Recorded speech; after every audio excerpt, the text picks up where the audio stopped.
السلام عليكم ورحمه الله وبركاته. ازيكم حبايبي؟ عاملين ايه؟ وحشتوني قوي. النهارده هنعمل ايه مع بعض؟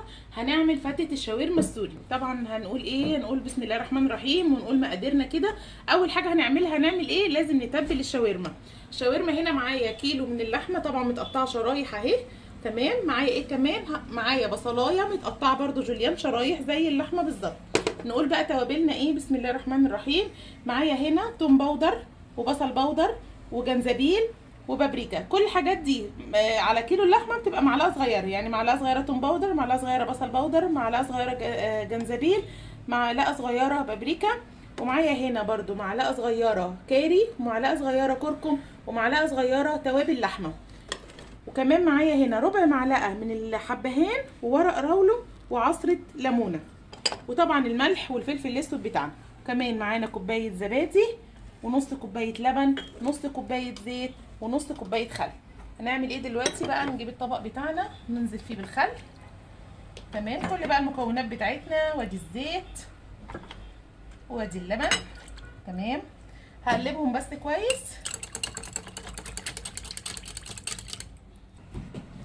هنزل بقى بكوبايه الزبادي اهي كمان، وكل بقى التوابل اللي قلنا عليها، الملح والفلفل، وادي الورق الراولو والحبهان. شيل نص الليمونه كده عشان كل حاجه تنزل. كاري وكركم، توابل اللحمه، توم باودر، بصل باودر، والجنزبيل والبابريكا. هقلب بقى كل المكونات دي جدا جدا جدا كويس مع بعض. كونوا عملتوا لايك وشير وسبسكرايب. هنعصر بقى عصره نص الليمونه اهوت، ولا الليمونه كامله. طبعا انا قلت لكم اعملوا لايك بصوت واطي، اقول لكم بقى بصوت عالي اعملوا لايك لايك لايك لايك بصوت عالي قوي اهو. بس اعملوا بقى لايك وشير وسبسكرايب وكومنت بقى حلو كده اهو. هقلبها بس كويس. اهم حاجه خلي كل المكونات بتاعتي دي تندمج مع بعض كويس جدا جدا. طبعا شايفين لونها حلو ازاي؟ هو ده اللون المطلوب. اهم حاجه في الشاورما بتاعت اللحمه تبليها هي قبلها بيوم، اقل حاجه ساعتين. تمام. هحط بقى على اللحمه بتاعتنا البصل بتاعنا كده، اقطع جوليه. هي بصلايه صغيره، انا مش عايزه بصل كتير. وهنزل بقى بكل الخلطه اللي معانا دي. نزلنا بقى بكل الخلطه بتاعتنا. اهم حاجه ايه؟ اقلب بقى كل المكونات دي كويس جدا. طبعا بصوا مش هتنفع بالسباتشولا لان انا عايزه ادمج اللحمه كده بايدي. فبصوا بقى اهي كده. طبعا ايدينا مغسوله تمام يعني. ادي اللحمه بقى بعد خلاص ما قلبناها كويس جدا واتاكدت ان الصوص بتاعها وصل لكل حته في اللحمه بايديا كده طبعا، وعادي جدا مفيش اي مشكله خالص. انا خلصت بقى الدعك بتاعها وظبطتها واتاكدت ان كل المكونات تمام فيها عشان تتبل وتبقى طعمها جميل. خلاص بقى كده هدخلها التلاجة واسيبها بقى، ونصحى الصبح نكمل حاجتنا مع بعض. خلاص بقى كده سيبنا الشاورما بتاعتنا تتبل في التلاجة وتمام كل حاجه. هنعمل ايه دلوقتي بقى مع بعض؟ هنعمل التوميه. المكونات اللي معانا سهله جدا. معايا هنا كوبايه ونص من الميه بياخدوا 3 معالق كبار من النشا. تمام. ومعايا هنا فصين توم مفرومين ناعم، ومعايا نص كوبايه زيت او ربع يعني كوبايه زيت، ومعلقه خل صغيره، وكوبايه زبادي. هنروح بقى على النار ونشوف هنعمل ايه. جبنا بقى الوك بتاعتنا هنحط فيها اهي. ادي كوبايه وادي النص. تمام. وهعمل ايه دلوقتي؟ هحط كل كميه النشا اللي معانا، هقلبها كويس جدا وبعد كده اشغل النار عليها. اهم حاجه النشا تتقلب كويس جدا. طبعا الميه بارده خالص، يعني ميه من الحنفيه. تمام. طبعا خلاص بقى اهي النشا بتاعتنا دابت خالص. كل ده قبل ما اشغل النار خالص، يعني ميتنا بارده والنار مش شغاله. بصوا بقت عامله زي اللبن ازاي. هو ده كده، ما بقاش فيها اي تكتلات. هشغل بقى النار ونتقلها مع بعض.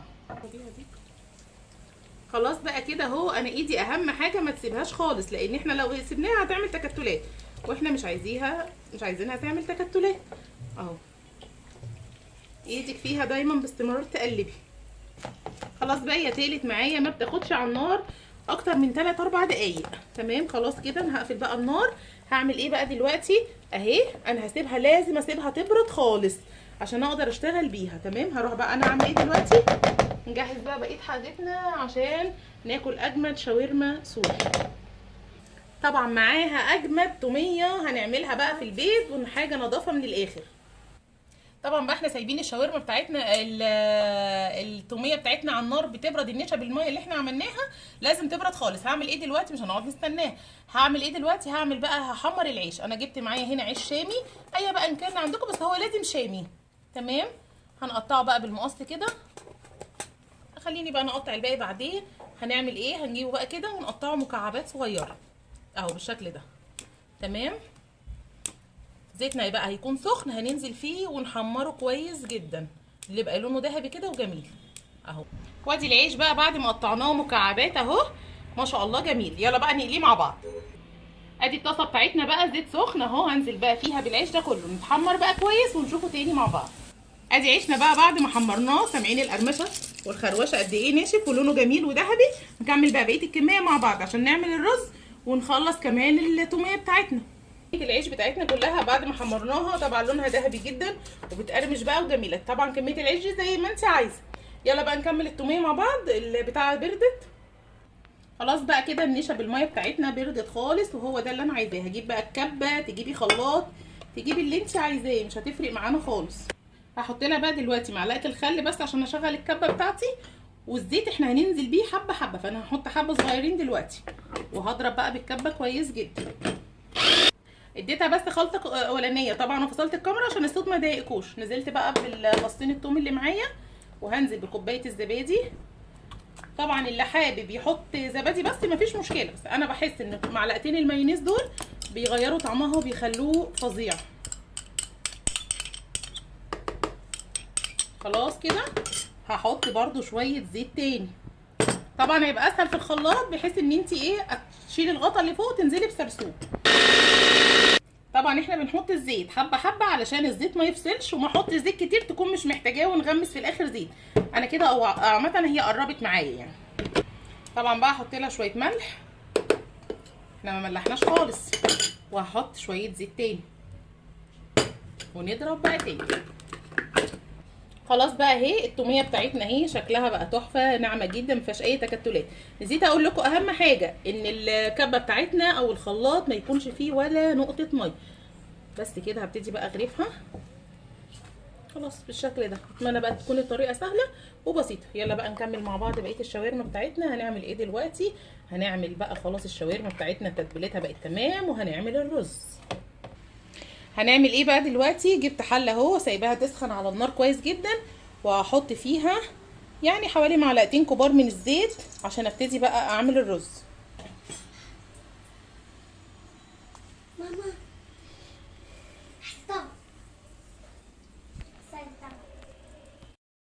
خلاص بقى زيتنا سخن كويس جدا. هعمل ايه دلوقتي؟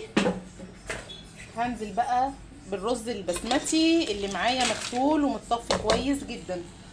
تمام، يعني مغسول ومتصفي وكنت نقعاه كمان قبلها بشويه. هعمل ايه دلوقتي بقى؟ هقلب الحاجات دي معايا كويس جدا يسخن بس الرز بتاعي ونرجع تاني.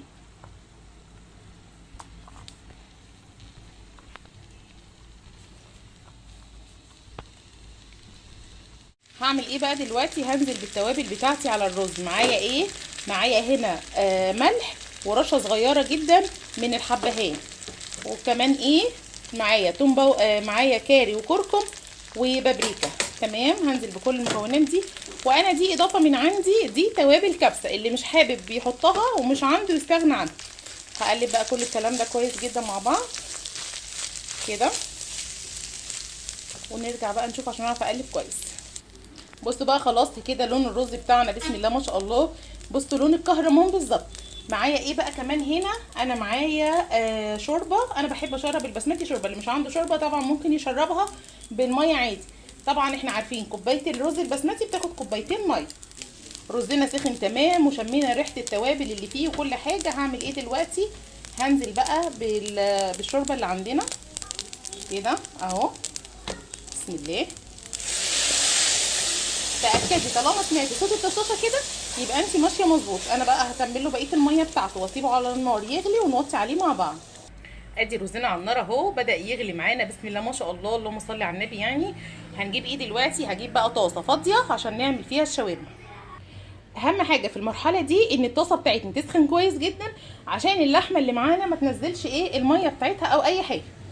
خلاص بقى كده انا هحط هنا معلقتين من الزيت صغيرين، ونراعي طبعا ان احنا كنا متبلين الشاورما بشويه زيت.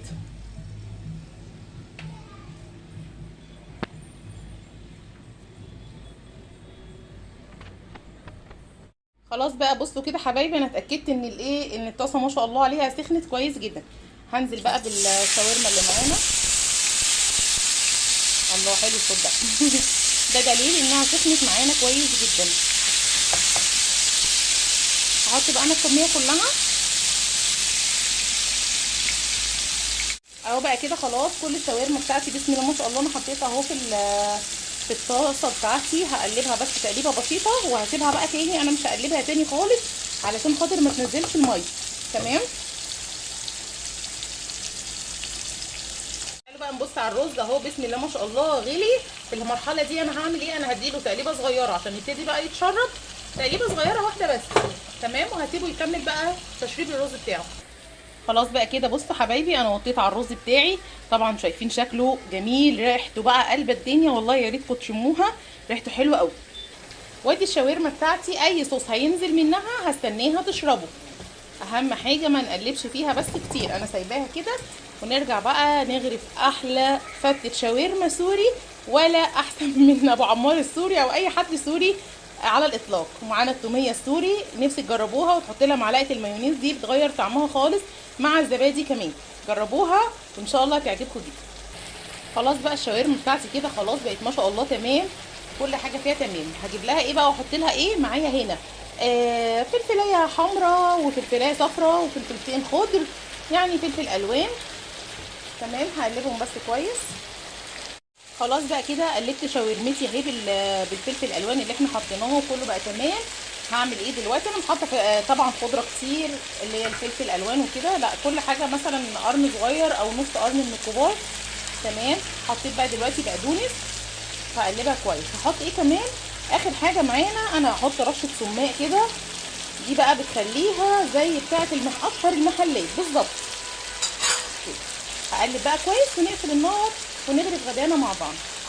طبعا بقى الشاورما دي بتنفع معاكي في اي حاجه، سندوتشات بقى عيش سوري، في كايزر، في فينو، مع الرز كله تمام. انا بس اديتك الخطوه وانت بقى ايه تشغليها زي ما انت عايزه.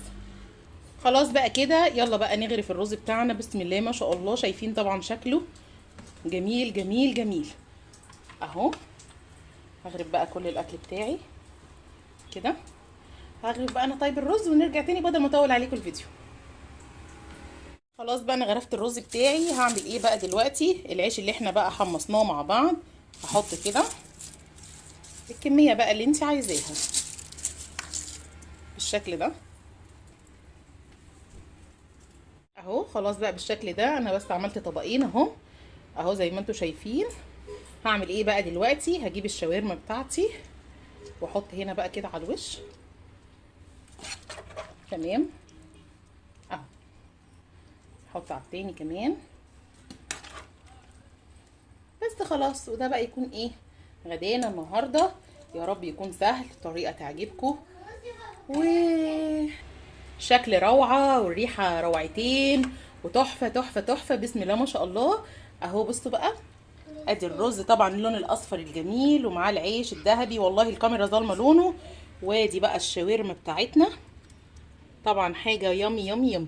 اهم حاجه بقى الفيديو يكون عجبكم، طريقه سهله وبسيطه. وادي كمان معانا التوميه بتاعتنا اهي اللي احنا عملناها، طريقه مميزه جدا.